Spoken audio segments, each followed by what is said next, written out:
Construction team uncovers 100,000-year-old treasures beneath Cambridge motorway.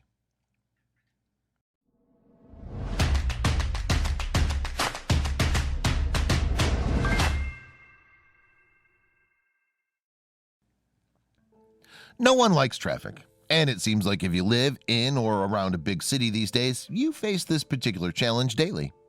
Between the rising number of drivers on the road and the crumbling infrastructure of roadways and bridges that need to be constantly repaired, it's an unavoidable problem. It's also getting worse with each passing year. Necessary though they are, costly road repairs mostly only serve to make traffic even worse. Every now and then, though, the resultant excavations performed beneath existing motorways will unearth something heretofore unseen. Take, for instance, the recent repairs done to Cambridge's own A14 roadway. Cracking down. Construction teams worked through the night. The cracked chunks of rock were removed from the scene, pulled away in great dump trucks, and hauled off to be pulverized and reused elsewhere. Meanwhile, workers continued to dig into the earth, making certain that it was level and ready to support a future infrastructure for many years to come. Expensive motorway. The $1.9 billion repair to the A14 Cambridge to Huntington motorway project first began in 2016. For those who aren't aware, the project is only at the beginning stages of what will be a monumental undertaking, one that isn't scheduled to finish until December of 2020. That date has since been moved back thanks to what they found beneath the 21-mile stretch of road. Many finds. The most recent finds have involved things like Iron Age settlements, pottery kilns built by Romans, prehistoric henges, and even a deserted medieval village. The A14 construction team even found 3 Anglo-Saxon villages while building the motorway. In fact, so much was found that the people in charge of the project had to build a committee to organize the whole thing. Working together. The A14 higher-ups, seeing what they were dealing with, decided to work with the Cambridgeshire County Council to develop a team of qualified archaeologists to come in and unearth what they found as carefully as possible. It was for this reason that the Highways England Cultural Heritage Team was created. Heritage Team. Dr. Steve Sherlock is the leader of this project when it comes to the A14. All of these finds are a testament to the rich history of the region, and in particular this local area around the A14 in Cambridgeshire. Sherlock explained in a recent government interview. He went on to speak about how crucial these discoveries will ultimately be for posterity.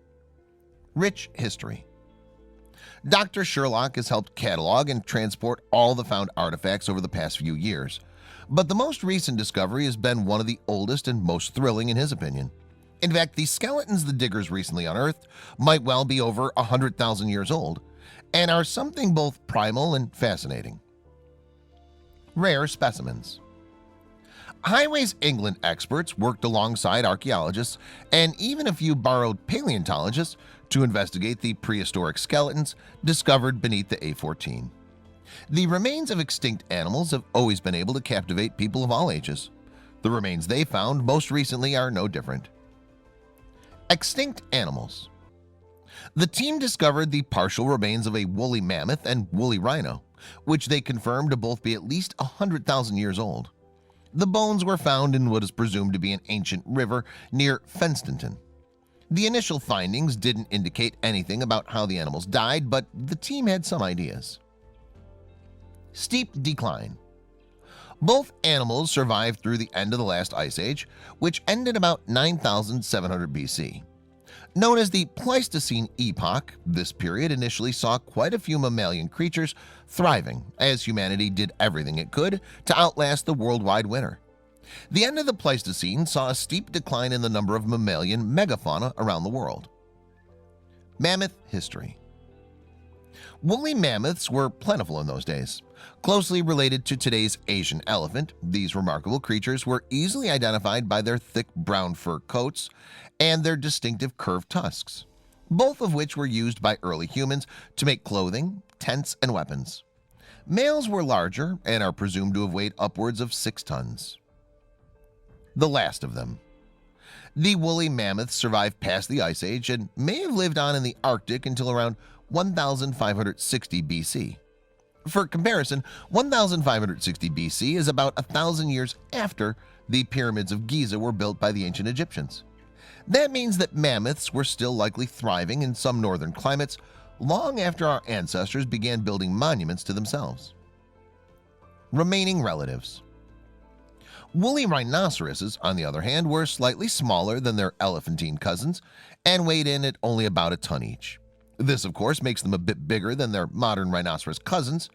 The term cousins is applied lightly here because modern rhinos have more in common with pre-Pleistocene Indricotherium than woolly rhinoceri. Shaggy rhinos. These creatures were also covered in shaggy brown coats, had two distinctive horns on their heads, and survived up until about 15,000 years ago. This is when they went extinct in Britain anyway. It's possible that some populations lived on in parts of Siberia until much later.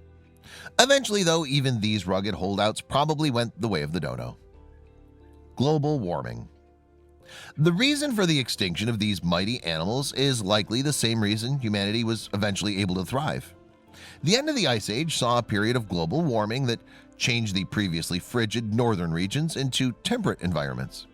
Rivers melted, the climate warmed, and humans became bold enough to begin hunting these creatures more frequently.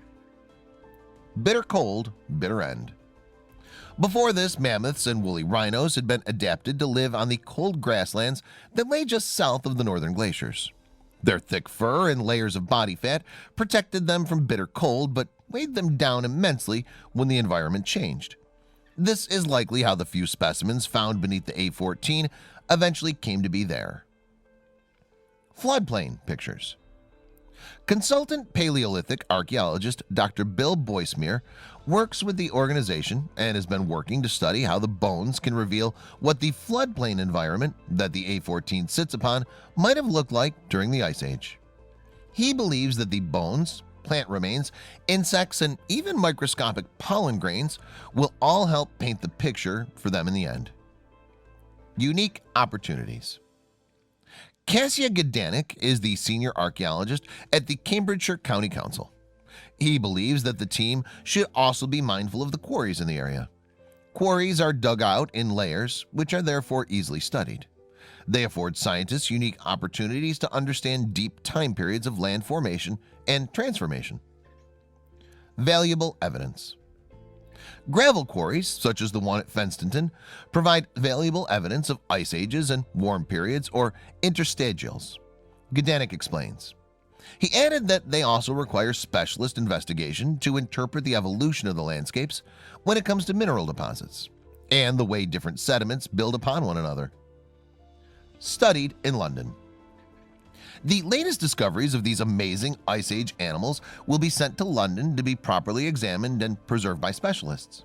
This is the method by which all the myriad artifacts the team has found under the A14 are preserved for posterity. Nevertheless, Dr. Sherlock believes that their portion in all this is nearly done. Excavation ending. Although our excavations as part of this work will soon be finished, Sherlock explains, Highways England will continue to respect our country's environmental and cultural heritage across all our improvement schemes, and will be ensuring that the finds from our work on the A14 are well preserved and accessible to residents. Check out these other videos from Let Me Know. If you haven't made the move to subscribe to our channel, all you need to do is click on that red subscribe button. Thank you for watching.